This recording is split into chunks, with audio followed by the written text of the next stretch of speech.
Go. What's up, everybody? Thank you for joining us. This is the Real Rivals. My name is Mike, and this is Marcus, and we're both fans of two different teams. I'm a fan of the Falcons, and you can see as he has the Super Bowl champion hat on. Fan of the Tampa Bay Buccaneers. So we're both NFC South rivals. The draft. We're gonna. I'm sorry, not the draft. We're gonna be talking about the training camp and how the camp battles are going and what we're looking forward to this year.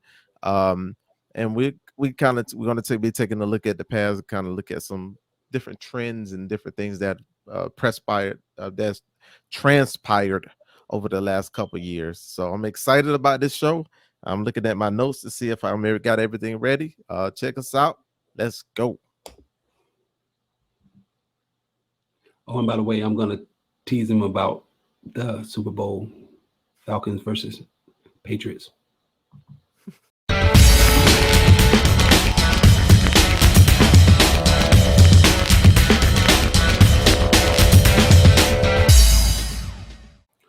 All right, everybody. We are back. Now, Michael sent me a text message urgently today saying that we need to talk. So we are talking. He has some things he had to get off his chest. So, guys, without further ado, I'm gonna turn it over to Mike. I'm assuming you want to talk about some Atlanta Falcons football and training camp news. So, proceed, my brother. All right. Hello, everybody. As you see, my name is Mike, just like he said. I'm a Falcons fan. He's a Buccaneers fan. We make it work. Yeah, they just won the national, not national championship. They just won the Super Bowl this past year. Um, but I'm hoping that my Falcons can fare this better this year than they did last. But going into that, I just want to cover a few topics that as we're going through training camp. We're entering the final preseason game before we have a week off, and then we hit the regular season. So I just want to touch on a couple topics really quickly. I'm gonna do rapid fire, touch on them, and if Marcus want to jump in with questions, then we can, answer those questions. All right. So in the previous preseason game, we just played against the Miami Dolphins, and as far as the depth chart goes at quarterback, we had of course Matt Ryan. Our second quarterback was AJ McCarron, and our third string quarterback was undrafted free agent named Felipe Franks, who went to Florida originally, then transferred to Arkansas. But surprisingly, he actually is from Wakulla County. He went to Wakulla High School. Um, but I like Felipe Franks. He has the speed, he has the arm strength. He can make every throw there is that can be made, but it's not quite clicking to him. And I think he needs some seasoning. I would give him about a season or two to kind of just uh, learn the NFL game. And so that'd be the best thing for him. But in the meantime, AJ McCarron in this last game actually tore his ACL. So he's gonna be done for the season. I was not excited about him being our backup quarterback to back up Matt Ryan. Um, Hopefully Matt Ryan doesn't hurt. He's been notoriously healthy. Knock on the wood again. Actually, it's a stat I found out today. Quarterbacks have only started 3 games since Matt Ryan was drafted in 2008, which is remarkable. So backup quarterbacks only had to start 3 games that Matt Ryan did not start because of injury. So like I said, Adrian McCarron, he tore his ACL, so he is done for the season. I was not excited about him being our backup quarterback anyway, and I was hoping that we will kind of find what's out there. And soon as Josh Rosen became available, I was like, let's poke the bear and see what's there, because he was drafted first round. And my take is a few other people felt this way too, that he's never really gotten a fair shake. And when he was drafted in Arizona, he was playing behind a really bad office. The team was really bad, but it was bad offensive line. He had some bad coaching as well. He went to Miami, didn't really get a fair shake there because the same year he went there, they drafted Tua Tagovailoa. And then he went to San Francisco, and he's not getting a shot there because their quarterbacks are Jimmy Garoppolo and, of course, Trey Lance. So he finds himself on his third team, I believe, or third or fourth team. I think I'm not sure third or fourth, but Fourth, 14. He 14. finds himself on the 14 with the Falcons, and I think it's actually a good project for Arthur Smith because Arthur Smith was able to take Ryan Tannehill, who was a notoriously bad quarterback in Miami, and make him not only a suitable quarterback to play in Tennessee, but he actually became a Pro Bowler in Tennessee playing in Arthur Smith's system. So I'm hoping for some kind of magic like that to possibly happen again because, like I said, Josh Rosen been around the block, but he's only 24 years old, and I still think that he has a real shot at doing something. He especially playing behind Matt Ryan because I anticipate Matt Ryan be here at least 2 more seasons, possibly 3, depending on how he plays the next couple of years. But I'm excited about the potential at quarterback that we have going forward. So, like I said, I want to touch on that. A couple other things. Running back, we had a running back battle, and I can't believe that I'm saying this, but we actually have depth at running back. We haven't had depth at running back since Michael Turner was here. My brother Michael, let me pump your brakes for a second because I do have some questions about the Josh Rosen signing. Oh yeah. Shoot. He hung out with us for a little while for a few games. That's right. I forgot. So technically, this is his 5th team, I would imagine. You guys know. Did he stay the whole season with you all? I can't recall, to be honest with you, because he was in no danger of ever playing. Yeah, right. So I mean, he wasn't gonna overtake Blaine Gabbert. I can't believe I'm saying that, but overtake Blaine Gabbert. Yeah, and then he wasn't taking over from Tom Brady. Yeah, of course, that's evident. So he was there for depth and because of COVID protocols, more than likely. And you know what? Give the kid a shot. See if maybe he can put some film together and maybe show some prospective teams something. So I wasn't upset with it. Now, I just don't know. Is his confidence shaken? Has it been shot? Because I mean, I got to tell you, he's had a real rough patch these last 3 years or so. So and a lot of it is not his fault. It's circumstances. I mean, you take over in Arizona, the very next season. When you're not ready, you're behind a porous offensive line. They draft who they drafted. Kyler Murray. Yeah. They bring in his OC as head coach, so you knew the writing was on the wall. Yeah. He goes to Miami, and like you said, Tua comes in. Yeah. So it's like, he never had a home. So maybe you guys can give him a home for a little while, because as you say, Matt Ryan is notoriously healthy. Yeah. And I shouldn't say that as a bad thing. That's a great thing. So at least now maybe he'll be able to unpack his bags. Yeah. Buy some furniture for his apartment. Yeah. Let alone trying to learn his 5th playbook. Yeah, I mean, he's our best option as far as backup quarterbacks at this particular juncture.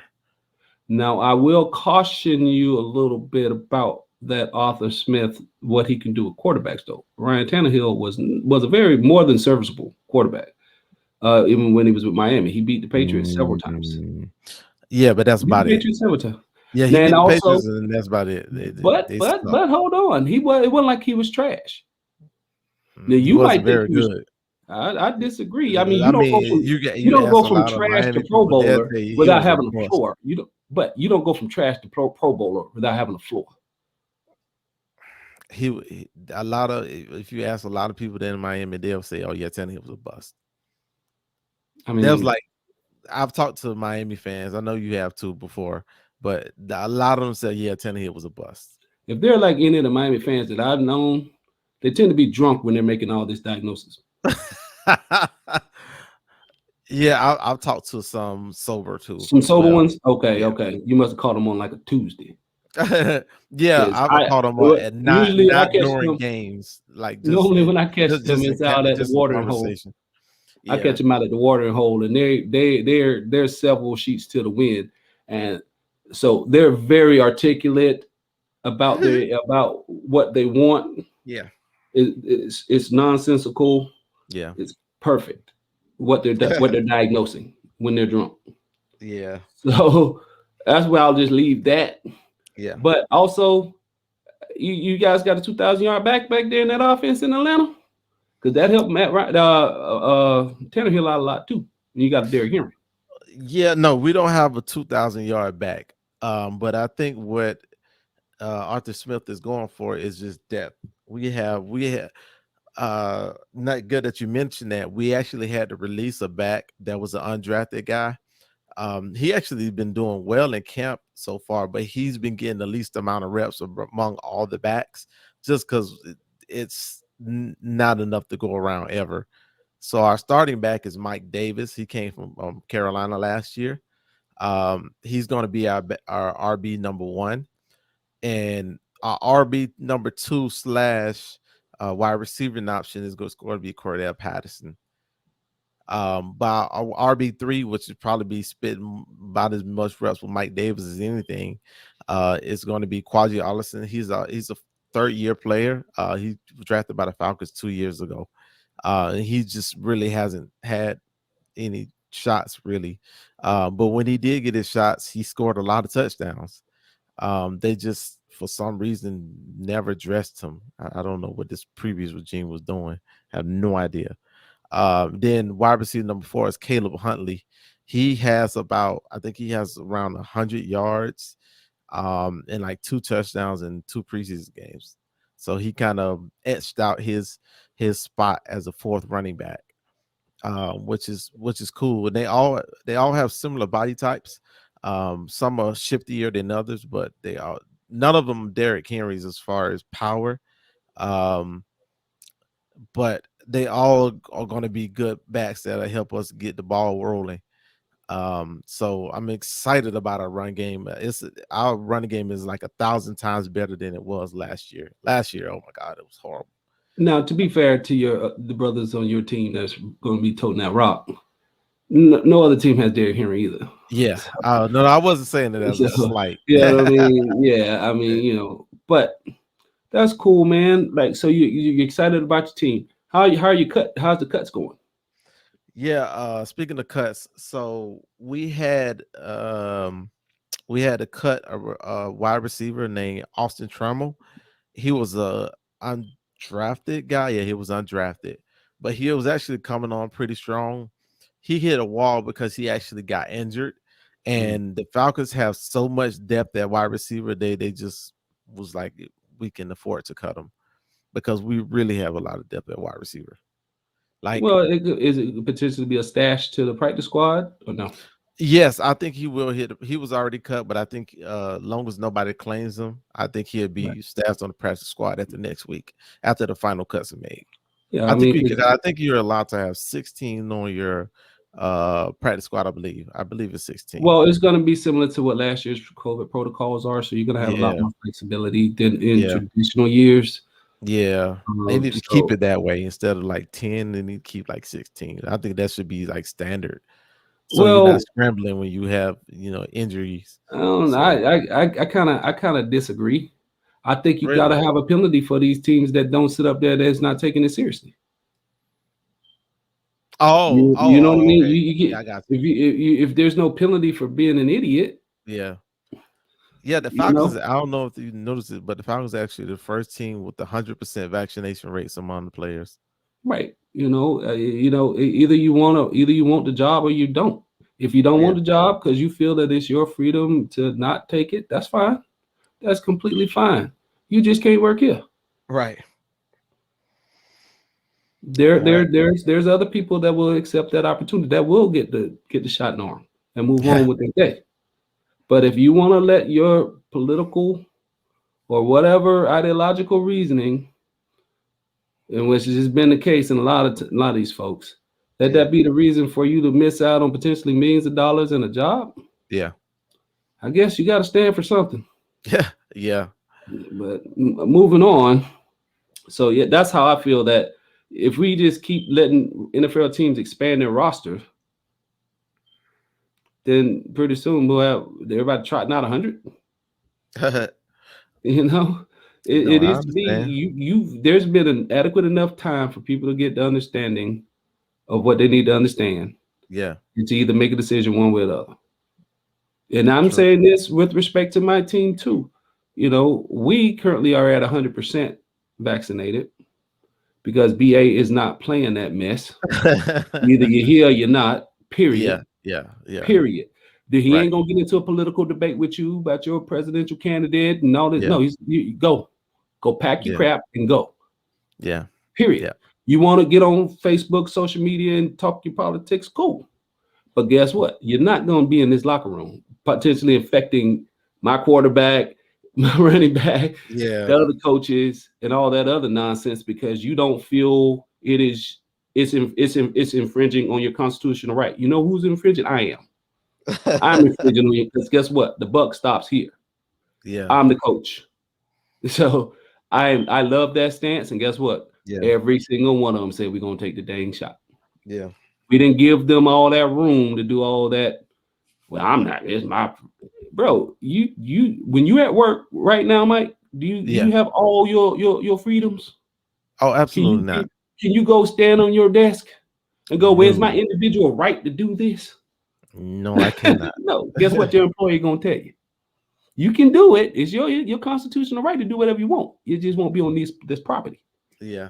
And so it's that simple. Period.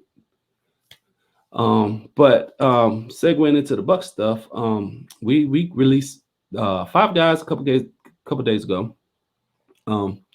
We're there's some guys that they're obviously fighting for spots, and that's a similar story for every other team, the Yeah. 31 other teams out there, Yeah.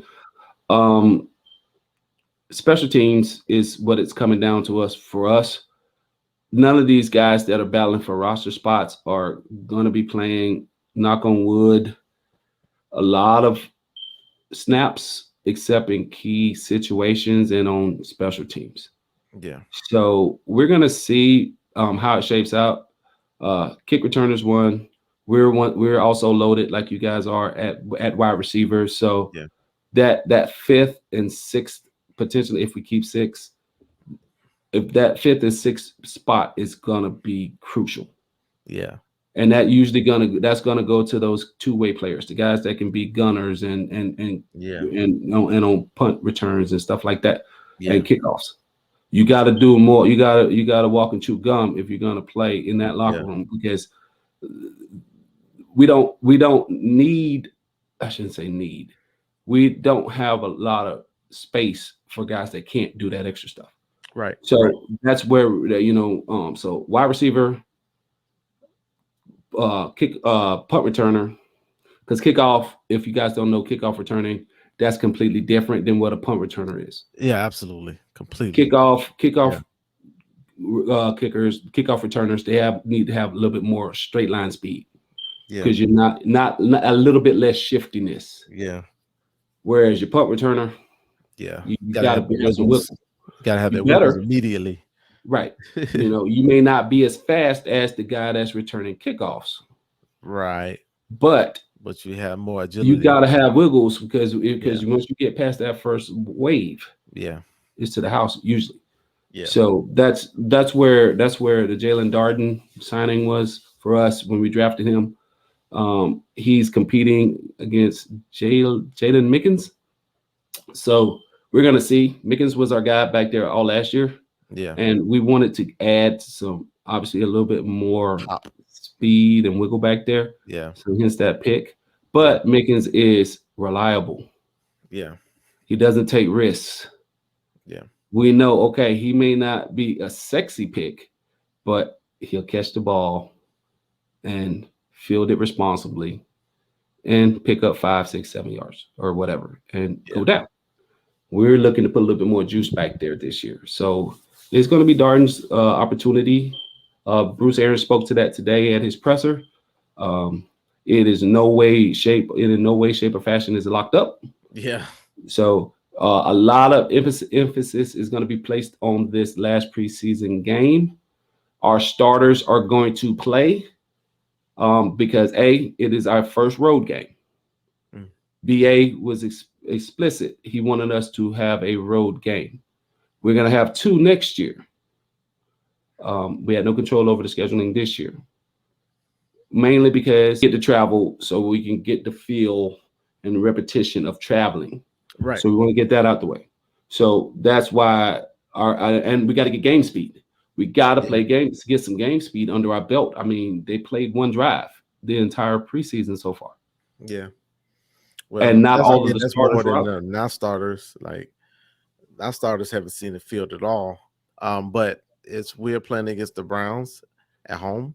And that there is expectation that our starters will play maybe a drive or 2. I'm expecting. I don't think they'll do a full half, but I think probably 1 or 2 drives. So, so that's the biggest thing. Let's see. I'm looking this up right now. Yeah, because I expect Arthur Smith to continue to churn his roster to get those last few roster spots locked up. I apologize, Bucks fans. That is at home. It'll be at the Ray J.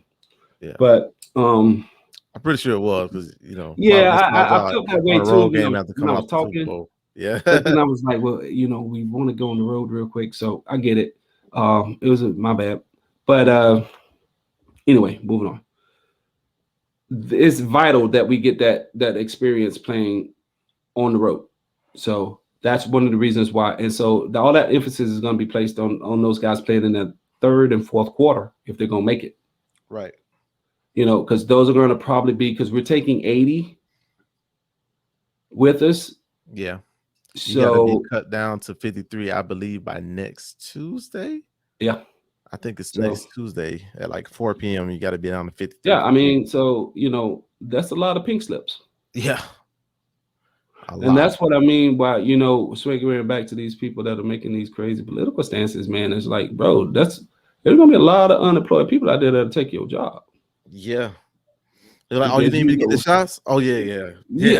Okay. Oh, you're a wide receiver that catches 500-600 yards. Okay, there's gonna be 40 of them available. Like, what are you talking about? So, like, I would just be smart about my decision. Just throwing that out there for anybody, in the NFL and stuff like that professionally, because you got a lot more to lose than maybe me. Yeah, but I just want to touch back on one thing. As you approached what the Bucks plan is going into the final preseason game, I want to touch on it again. The Falcons, I am expecting the starters to play maybe 1 or 2 drives. That's both on offense and defense. Because I think they want to kind of, because it's, they kind of they want to give them some game reps, but I don't think he wants to expose the players too much. And Arthur Smith seems to be alone in his approach, but I'm hoping that his approach works out. Some people like it, some people don't, because the starters haven't touched the field at all. I think when is your first game? It is September 9th. No, that's ours. 11th. Yeah, 11th. Y'all play Thursday. Yeah, I think we played 11th. That's Sunday, our first right? game against the Eagles. Yeah, we play against the Eagles. You know how many days that is without hitting and whatever? Hey, look, your rival, whatever. Don't practice ever. No, they practicing. They practicing. I mean, well, don't listen. Don't let them scrimmaging. Let them sit out. Because I gotta tell you, that's the reason why we're playing our guys. Like, look, man, you gotta get used to getting hit. It's one thing to be on your iPad and studying film and all this other stuff and scrimmaging against your own guys. Yes. But it's another when it's that another dude that's on the other side. Yeah. All right. So go ahead. I'm just saying, you sitting up there getting all that home cooking and getting fat. I would play my starters a lot longer than 2 doggone drives. If they ain't played all preseason. Yeah. But hey, I mean, yeah, I really do like his approach. It's a little unique, and we'll see how it pays off Y'all or start out 0 and or 6. don't I pay. don't want to hear this. So, I'm telling y'all, hey, they start out 0 and 4, 0 and 5, because they rusty and out of sync and all this other mess, because all they've been doing is scrimmaging against other dudes in the same jersey. No, I mean that's why we practiced against the Dolphins, because we can get the full game experience. Because they was playing full game experiences. They just it was just not a regulated game per se. So Right. I think they got plenty of reps. I think they'll be fine. And then Yeah. Okay. Why is 99.99% of other teams not doing that? hey, you do what works for you. We don't know what works for him. He ain't been a head coach before. Yeah, I know. He's been an offensive coordinator though. He got plenty of experience. Yeah, so let's just buck what I learned from my head coaches that I work for. Hey, what Arthur Smith thinks is right. I'm gonna go on the record right I'm gonna now. go. I'm just gonna go with. Stupid move, Arthur Smith. Stupid move. I You don't think guys are so. gonna be rusty going into your first game. They won't be because all right. So typically you'll have 4 preseason games, and then the third preseason game is a dress rehearsal, right? So this time around we only had 3 preseason games, and so people were using the second game as the dress rehearsal. But the problem with that is this is why I like Arthur Smith's approach better, because the second preseason game you're talking about you're gonna play the probably maybe a half in the second preseason game. The thing is you won't play an actual real game until 3 weeks from that time. So what Arthur Smith is doing, he said, no, we're going to play our guys in the third preseason game. Here's why: because there's 2 weeks before the season starts. So we'll have some live game action after most of the people that have already played their starters. So we only have that 2-week gap versus everybody else that's going to have a 3-week gap since they play live game reps. So I actually like his approach better. Most people are playing their starters in the second preseason game, and then in the third preseason game, none of their starters are going to play. Yeah, we're not So doing that. I prefer the approach of Arthur Smith. So That's cool. I like our approach. We playing our starters on Saturday. yeah, So that's what we're gonna do. So we got to get them boys tuned up. yeah. Them Arthur Smith Cowboys, because we play on Sunday. He's going to rep it like it's a real game week. So that's what's happening this week. And then we got that break, and then which is that break in between, and then you actually get into the real game not scrimmages, but real game practices and how the week is going to roll and stuff like that. I actually like his approach, and also protects the players. And I think it'd be fine either way. Because okay, yeah. all right, man. Hey, do it your way. Because think about it like this, right? This is why. Bro, No, just listen. I don't care. I don't care. Do what y'all No, gonna do. I think it's a just listen. bonehead move, and I think I'm I gonna don't. be proven right on this. Nah, I don't think so. Yeah, whatever. Hey, listen, you got to go with it because your head coach said it, so you can't buck the trend. Yeah. Actually, I really do like his approach, and I think it's gonna pay off. It's gonna be beneficial. I really do. What was his contract? How long was his contract for?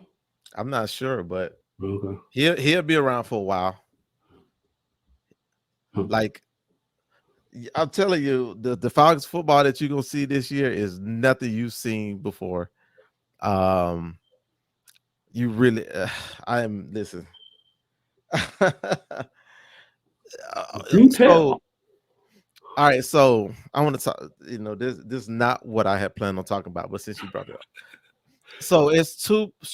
You're being Strengths. recorded, right? Yeah, So it's two this strengths will be played back. there's 2 strengths that the Falcons have that they have not had in a long time. One is defensive line. Oh my gosh. So Grady Jerry is our top defensive lineman, period. He's, in my opinion, second to only Aaron Donald. All right, so but we got Jonathan Bullard that's coming in. This dude has been a monster in preseason so far. He's been breaking it in camp, but he's also been a monster in preseason. So that's how he's going to be our second defensive tackle. Our third defensive tackle is Marlon Davidson. He destroyed the Tennessee Titans in that game. Oh God, listen. So just three guys.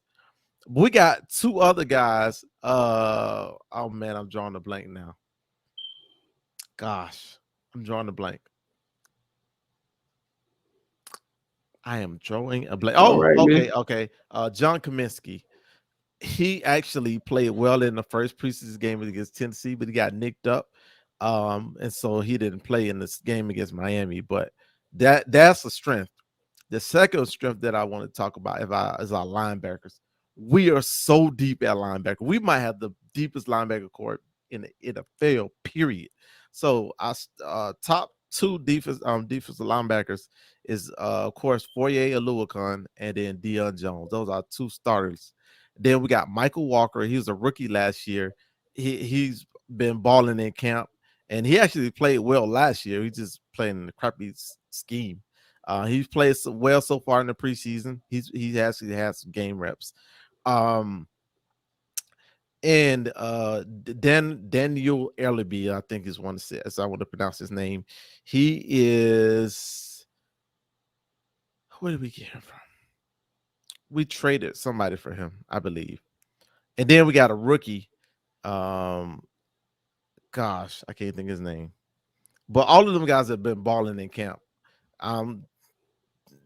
Those are two cores that are like extremely deep now, that we have never had depth at. That we've had good starters, but no depth. We actually have depth at those positions now, and I'm really excited about those two spots.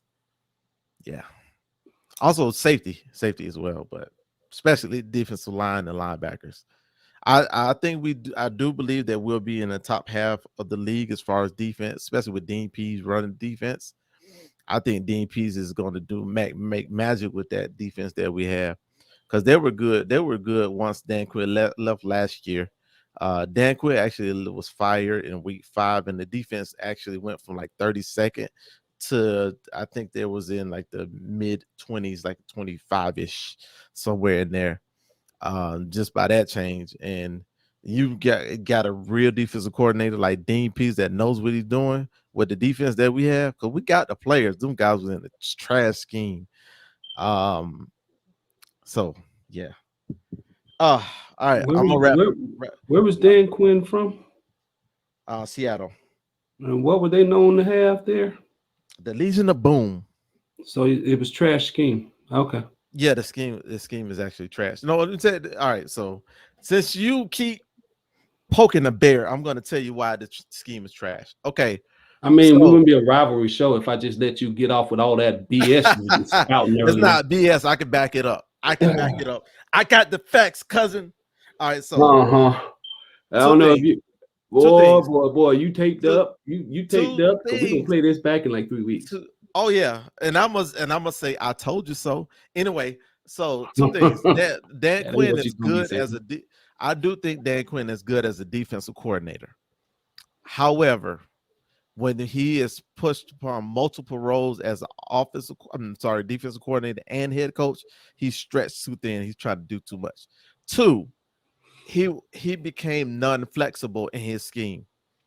So one of the first things that Dean Pease came in and said was, we're going to be multiple and we're going to play to the strengths of the players. So if I have a corner that plays good in man coverage but not very good in zone, I'm going to play to that corner strength and let them play man. Dan Quinn, though, he was cover 3 all the way, no matter what. Nobody said it was cover 3. It was not, I'm going to fit the players to work in the scheme, but to that player's strengths. It was no, this player has to fit into this scheme, period. And that's never a good idea. And another thing, Dan Quinn I played one high safety, about a good 70% of the time, I would probably say. Good 70% of the time we played one high safety. The problem is we had a corner that we had named DeMonte KZ. We drafted him. He came out of college as a corner. We transferred. I mean, we shifted him to safety. Between him and Ricardo Allen, both of them were running the free safety position. Here's the problem with that. Neither one of them has the range to play middle field safety. You have two safeties that don't have the range to go from sideline to sideline. So in other words, if you play in the cover 3 scheme, if your corner is bailing, but you can't let anything get underneath them, that safety has to be able to recover from either the half hash or the mid directly in the middle of the field to get to the other side to help that corner out so that he doesn't get toasted constantly. The Earl Thomases. So I mean, it works for me.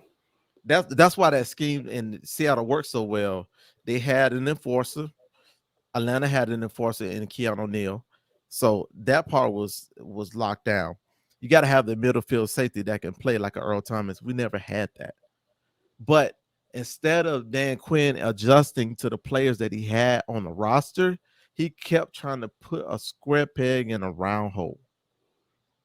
So that's an issue. And DPs came in and said, no, we're not doing that. We're coming in and we're going to get the players that I feel can do what we need.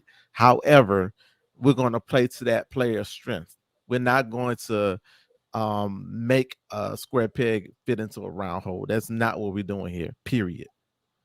So I like his philosophy when then the DPs came in. I love it. It was a breath of fresh air for every Falcon fan. Everybody that's kind of paying attention, the Falcon fans that's paying attention to what's been going on in training camp and such, they're all excited about what Dean Pease is going to bring to this defense. Do I think we're going to magically be a top 5, top 10 defense? No. But I do think we'll make it into the top half of the league. I do think that's a real possibility with the players that we have, especially with Dean Pease playing how we're going to play. And also, the scheme is going to depend on the player, the team we face that week. If we have a player that's a quarterback that maybe struggles against a particular zone, we're going to run that zone a lot. If we run to a quarterback that plays a lot of man, that struggles against man, we're going to play a lot of man.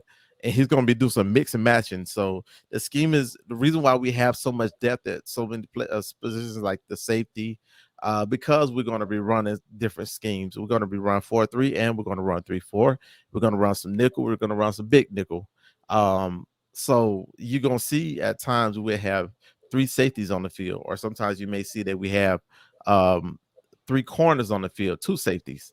Sometimes you're going to see we have 3 linebackers plus the pass rushers. So it's going to be a little bit of everything that you're going to see. I'm going to wrap. That's I'm going to just say this. You can't be all things to all people. Your defense can't be all things to all offenses. No, I don't expect it to. You're gonna be zone one week, man the next. Okay. Yeah. Okay. Dean Pease he's a Hall of Fame coordinator. Mm-hmm. he haven't retired, quote unquote, for real. He retired, but not for real. But once he actually retires for real, he's going into the Hall of Fame. Dean Pease knows what he's doing. Also, he's gonna pull from the this is where you can relate to. He's gonna pull from the Todd Bowles playbook. He's gonna blitz a lot, and they're gonna blitz from everywhere. They're gonna blitz from corner, they're gonna blitz from safety, gonna blitz from linebacker, and they've been doing that all preseason. And I think the Falcons, I know we're playing against backups. I think they got like 10 sacks already on the season, on the preseason. In 2 games, they got about 10 sacks. It's crazy. It's like I said, it's preseason and it's backup. Yes, that's the thing. It's preseason. I mean, and it's backup. Those are backups, though. I started. They were also backups that they were going against. I know, but that's what I'm saying. It's equal level on both sides. So it's backups playing against backups. So, I mean, that's like, your 5-year-old kid in Pop Warner going, oh, he just ran for a touchdown. Now he gonna play on Sundays. Come on, this is not the same. It's backups playing against backups. If it's twos playing against twos, and one set of tools is pretty much dominating the other side, then they just say, oh yeah, your backups are better. Okay. I Hold I, on, I will don't say this. extrapolate anything from I, these preseason games outside of just getting reps at somewhat game speed. oh That's my it, gosh. and get some No, experience. I extrapolate a lot. I don't care about who wins or losses in preseason games, but I extrapolate a lot because I want to see where the depth is. Do we have depth, and what players are standing out in those preseason games? I think they're important, but I don't care about who wins and who I loses. mean, I'm not gonna say that they're not important, but they're not. It is not the end all be all that's going to be determinative of what your season's going to be. Oh no, that's not Like what I'm saying. there's very little causality between because you won a bunch of games in the preseason. That's instant success going into the regular season. No, that's I not what I'm mean, saying. you're getting some guys some reps and stuff like that so they can see what live bullets and rounds are. But Yeah, but no, I'm talking about that depth. guy that got 5 That's sacks in the preseason, is he going to turn into freaking Michael Strahan? that's not what I'm No. talking. I'm just talking about overall depth. So, Okay. All right. okay, Then I'm just so saying, it's just reining depth, in a little bit, bud. yeah, depth is important because we have been a team that notoriously did not have a lot of depth. The Falcons lost the part. I didn't say part of the reason the Falcons lost in the Super Bowl in 2016 was because the Falcons lacked depth. We had our starters were great, but we had no depth. That was part of the reason we lost. Other part is terrible coaching, but um but Oh, that was part of the problem. now I know how painful it was for you on Super Bowl Sunday. Yeah. We it was frustrating to lose that game because we should have blew the Patriots out by 30 because we were that much better than the Patriots. But terrible culture, boy. Dan Quinn. That's Dan Quinn in a nutshell for you. To lose that Super Bowl.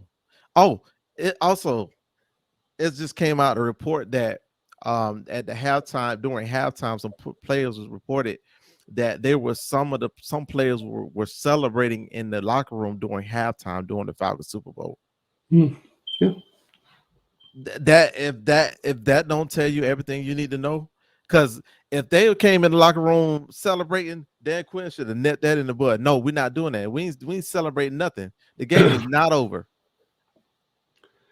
Bro, That bro.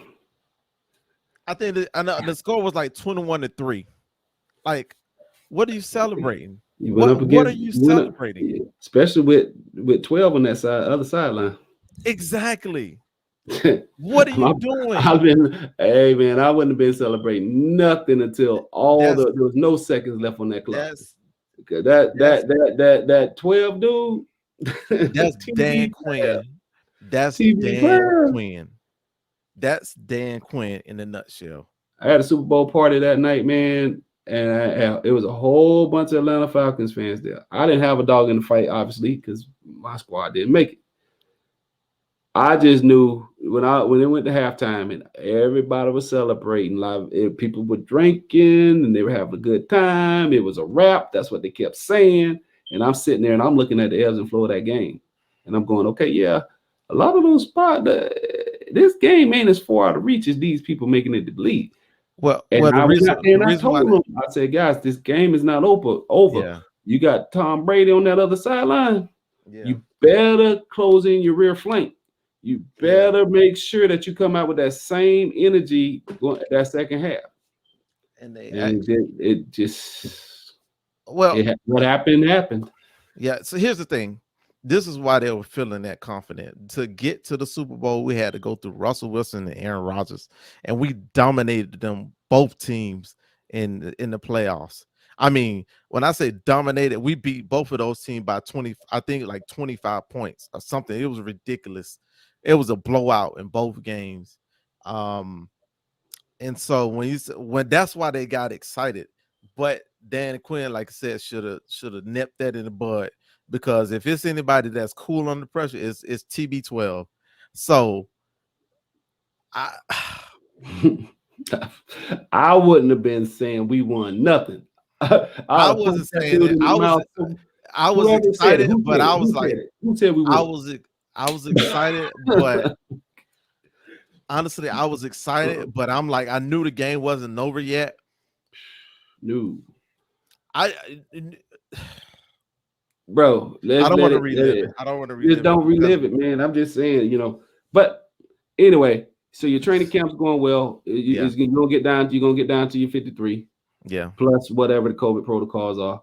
yeah, Uh, we're gonna do likewise. We're gonna say goodbye to some good guys. Hopefully, they get jobs elsewhere, parts unknown. yeah, Um, because a lot of these guys are fan favorites. A lot of these guys are just good dudes.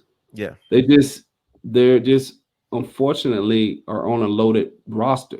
You know what I'm saying? So yeah, you're gonna probably have to go to a team that just has a lot of needs, which yeah, is great because guess what? You get a job, yeah, get a chance to feed your family. So yeah, that in itself, you know what? Go to the Jacksonville Jaguars, go to the Houston Texans. yeah. Yeah, Go those get go teams, get go get both go of those teams drastically need good players. especially if you were on our roster last year and you got a little Super Bowl pedigree with you, you got that little shine with you, you got the ring already. Yeah, Now go make you $1. Go get paid. yeah, So and if so hopefully that's what happens. Similar with the guys that's on your team. Hopefully they'll get signed elsewhere. yeah. Certainly hope that no one gets hurt this last thinking preseason game. I'd have been cool with two. Because every time I see my guys out there, I'm going, somebody gonna get hurt for nothing. Yeah, like Nothing.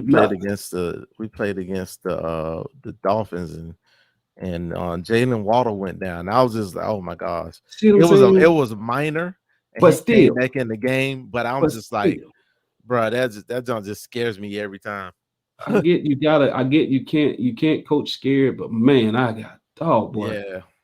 Yeah, At least let the game be worth something on the actual win loss yeah. column.